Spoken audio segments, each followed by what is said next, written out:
Et oui, c'est pas encore fait, Niagale Bagayoko, bonjour. Vous êtes Bonjour. présidente de l'African Security Sector Network. Ce retrait, d'abord, faut le voir comment? Comme un coup de sang, comme une provocation?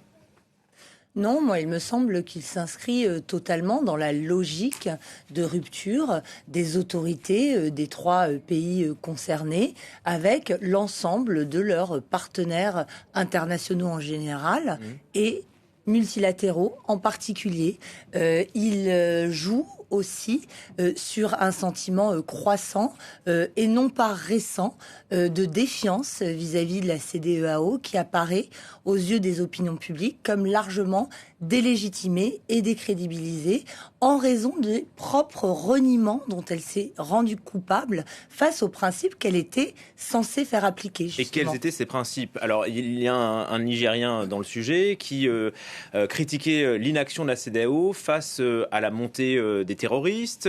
Et il parle de ces sanctions qu'il dit illégitimes et irresponsables.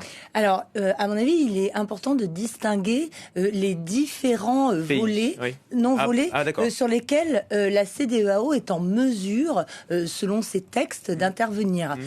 Pour ce qui concerne la lutte contre les mouvements terroristes, en effet, en 2012, il s'est produit un processus qui visait à mettre sur pied une force d'intervention contre l'offensive qui se produisait dans le nord du Mali. Cette force qui devait être déployée de la CEDEAO n'a jamais vu le jour et c'est pour cela qu'il y a eu l'intervention française.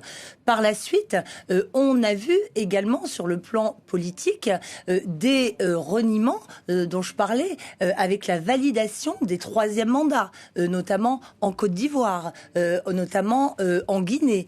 On a vu aussi que l'agenda que s'était fixé l'organisation dès 2007, qui s'appelle la Vision 2020, donc on a dépassé l'échéance, qui visait à remplacer la CEDEAO des États par une CEDEAO des peuples, a été également abandonné. Et bien entendu, il y a sur le plan économique les sanctions dont la légalité est très contestée, pas uniquement par les gouvernements militaires des trois pays, mais plus largement des sanctions qui avaient été adoptées. Et bien sûr, dernier élément, cette intervention, cette menace d'intervention au Niger qui a beaucoup choqué, y compris les opinions publiques des trois pays. Donc vous comprenez, ce retrait, il vous paraît plutôt cohérent? Mais il me paraît cohérent avec toutes les options qui ont été récemment la demande de retrait de la MINUSMA, la façon dont le Mali a mis fin à l'accord pour la paix et la réconciliation, le retrait du G5. On a vraiment une logique de recomposition des alliances avec effectivement ce choix prioritaire de la proximité avec des États qui partagent les options souverainistes, nationalistes au niveau régional. Le problème ici, c'est les coups d'État. Le Mali, le Niger, le Burkina Faso sont dirigés de fait par une junte.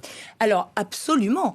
La difficulté à laquelle on se heurte aujourd'hui, c'est que les textes, notamment le protocole de 2001 sur la démocratie et la bonne gouvernance, n'a pas été appliqué. Quand il y a eu cette menace d'intervention, rien ne s'est produit. Même avant le coup d'État au Niger, il y avait eu un sommet qui promettait la mise sur pied d'une force anti-coup d'État. Tout cela ne s'est pas produit. Donc si votre question consiste à demander, à nous demander si il est légitime pour des gouvernements dirigés par les militaires de dénoncer l'appartenance à la CEDEAO, je suis malheureusement obligée de vous renvoyer à l'acte constitutif de la CEDEAO, qui est une organisation qui a été créée économique, mais qui a été créée par le Togolais, Gnassingbé et Yadema, par le Nigérian, Gowon, et ratifiée au Mali, au Burkina Faso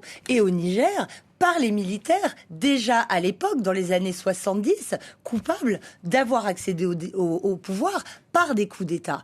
Donc, la façon dont l'organisation s'est fort heureusement, à mon sens, démocratisée dans les années 2000, n'est finalement pas son identité propre au départ. Et donc, les textes eux-mêmes, à part cet article 91, qui donne 1 an à un État pour se retirer, ne prévoient pas de dispositions relatives au caractère démocratique ou non Est-ce que vous pensez que la CEDEAO a pu subir des pressions extérieures? C'est l'un des arguments aussi développés par les juntes.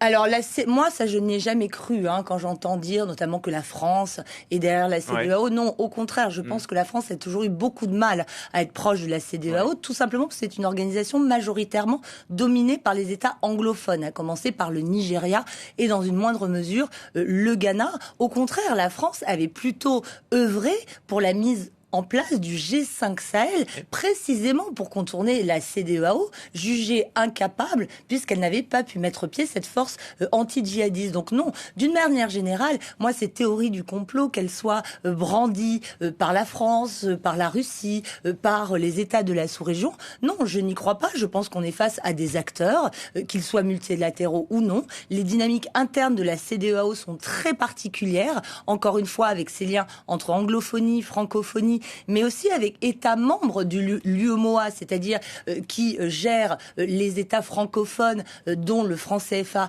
et la monnaie, ce qui n'est pas le cas des autres membres. Donc, ce sont surtout ces logiques qui paralysent souvent l'organisation, plus que des mains extérieures. Une dernière question très concrète. Vous me dites si c'est faux, mais la CEDEAO avait bien suspendu le Niger, le Burkina Faso et le Mali et la Guinée, également coup d'État.